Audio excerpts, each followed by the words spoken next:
didn't even get to cross.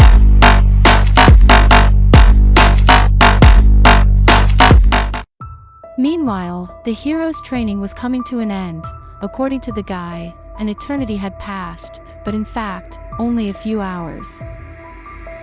Wei Chung mastered strength practices, during which his bones were broken and transformed into something more perfect. The exercises of the second part of the training were closer to spiritual growth. Here it was necessary to devote a lot of time to meditation and the ability to concentrate. The man was a diligent student and mastered knowledge with the ease inherent in his life. The knowledge that he received in the cave was firmly absorbed into his mind. Wei Zhang felt how his strength increased. The hero combined in himself everything that the Great Spirit could convey and became a powerful warrior. Mu Young continued to fight the dishonest executioner, who ordered the destruction of the Blue Dragon Squad and tortured the people of the Yong village. Possessing enormous strength, the monk inflicted strong blows on the enemy, but the red-bearded man was agile and often dodged them, provoking his opponent. Pulling out his sword behind his back, the bald demon was about to attack the great Shaolin monk. The man waved his sword, cutting through the air. He was sure that luck was on his side, because so far the giant had not caused significant damage to the executioner. However, Mu Young repelled the red-bearded man's attack with his powerful fist, and the bald demon flew into the sky.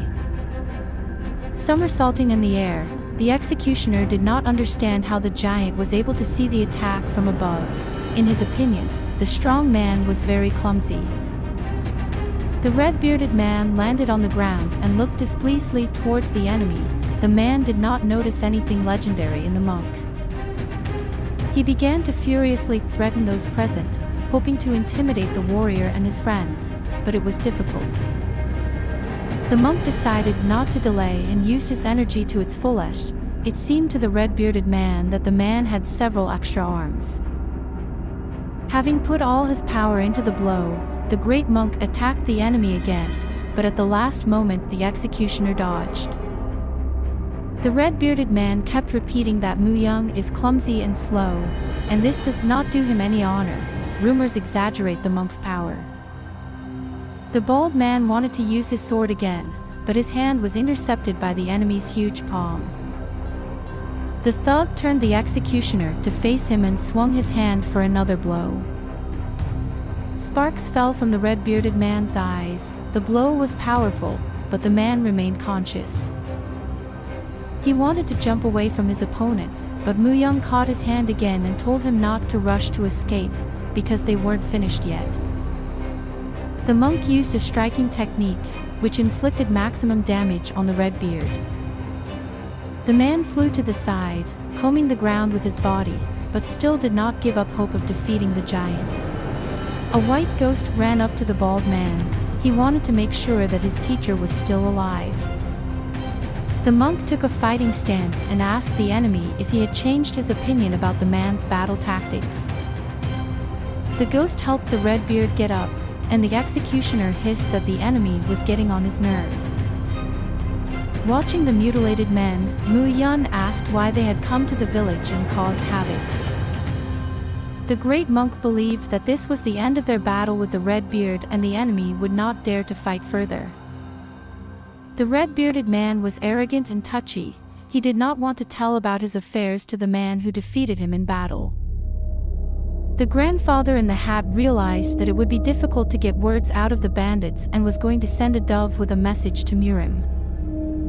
As soon as the bird flew a few meters, something strange happened and it fell to the ground like a stone. The travelers stared in amazement in the direction where the dove landed. They were surprised to see Yun Si-ju. Watching the amazed looks of the men, the townspeople also began to turn towards the stranger who stood behind them. The old man picked up the bird from the ground and said that he was flattered by the attention of the men. The warrior did not expect that he would be recognized so quickly. He noticed that the travelers made the right decision, asking for advice regarding what happened from the chief Murim. The townspeople looked at the strange man with surprise. Then he extended his hand with a long nail to one of the residents of the settlement, and told those around him to carefully watch what was about to happen. The man's head suddenly exploded into small pieces, causing screams of horror from those standing near him. The bandits stared in awe at the old man who appeared. It was clear from them that the men bowed to his skill. The White Moon looked at the thugs with disdain. He was dissatisfied that the men failed to cope with the task and he had to join the game. The man angrily squeezes the bird and is indignant that the bandits failed the simplest task. The bird flies to smithereens. He accuses his subordinates of the fact that these nonentities disgrace the reputation of their master. The great monk watched in surprise what was happening. This old man had developed his skills to the maximum. He would be a more dangerous opponent than the red-bearded one. Mu Young asked his companion for a stick, and the grandfather instantly realized why the monk needed the tool. The man caught the stick on the fly and made several movements with it, preparing for battle.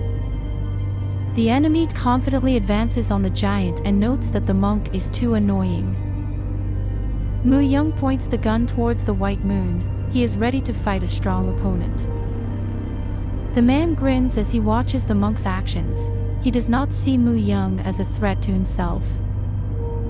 Right in front of the White Moon's face, he stops the stick that the monk swung at him. This was not difficult for him. The great monk watches in shock as the stick is engulfed in energy. He has never seen anything like this before. Taking advantage of the enemy's stupor, the old man seizes the initiative and shoots energy through the stick towards the monk. Mu Young looks in surprise as the stick begins to collapse in his hands, and the man cannot move it.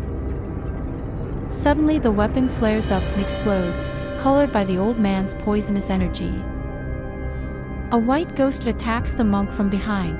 The man does not see this and continues to defend himself from the old man. The companion shouted a warning about the attack. Sweat rolls down the face of the old man in the hat. He is worried about his friend. However, the giant did not have time to react and receives a blow with a sword along his back. The monk screams with anger and dissatisfaction. He did not foresee that the bandits would continue to play their dishonest tricks. With a roundhouse, he hits the man in the white mask in the face and breaks it in the same way as before he broke the mask of his black twin. The thug flies several meters and falls to the ground with a roar. The monk feels very tired. Almost his entire reserve has been exhausted. He touches the ground to regain his balance. The White Moon sees that his opponent is exhausted and mocks him. He did not consider the monk a worthy opponent before. The grandfather in the hat also cannot hide his surprise. For the first time he sees how one of the great Shaolin monks was so boldly and recklessly snuck up from behind. Mu Young realizes that he will not be able to resist the new enemy and calls on his friends and villagers to escape as quickly as possible. He dared to take the final blow in the hope of buying people some time and is ready to sacrifice himself to save them. Headlong, the townspeople begin to run, looking back with curiosity, but without stopping their movements. Hua Young remains behind the people, bending over the body of her father-in-law, the head of the settlement. The girl does not know what to do. Suddenly, a seemingly strong hand grabs Hua Young's hair and pulls her back forcefully, causing discomfort. It was the red-bearded man who came to his senses. The man decided to continue torturing the girl and hands her a bottle of parasites. The White Moon realizes that the monk's actions are his last push before the inevitable. He grins and wishes the man luck in his attempt. The old man raises his index finger with a long, needle-shaped nail and says that he always wanted to know how resistant the Shaolin monks are to his poison. He immediately puts his threat into action by pointing his hand towards the opponent. The great monk puts up a shield, covering his chest with his hands, but this does not save him from multiple injections. The skin on the man's hands becomes inflamed and swells, as if after a wasp sting. Mu Young experiences incredible agony from the poison that enters his body through these injections. The White Moon says that he heard about the endurance of the Shaolin monks and the giant copes well with the poison in his blood, but everything is not so simple and the effects of the poison are long-lasting. The old man begins to count, 1, 2, 3, the injection sites swell, the man can barely restrain a cry of pain. The great monk understands that a little more and his body will be torn apart in terrible agony, drops of sweat flow down his face. Suddenly, someone pours a powerful stream of vital energy into his body from behind. Mu Young cannot believe that he is saved. The giant's body is being cleansed of poison. The man literally glows from the inside while this process is going on. The old man and the blue dragon captain look in amazement at what is happening to their friend. The White Moon is dissatisfied. He was going to enjoy the torment of the monk, but an unknown person disrupted his plans. Mu Young's body releases all the intoxication that his opponent subjected him to. The monk feels very tired and exhales with relief.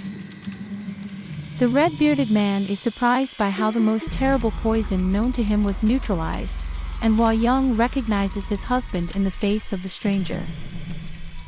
Feeling better, the monk turns around to understand what happened and sees a stranger behind him. But White Chan does not answer the giant. His gaze is directed at the old man.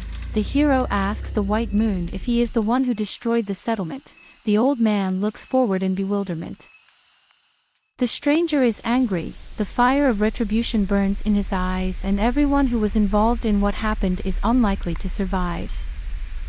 Thank you for watching. Don't forget to like, subscribe, and leave comments to help the new video come out as soon as possible. Have a great day. Didn't even get to pause.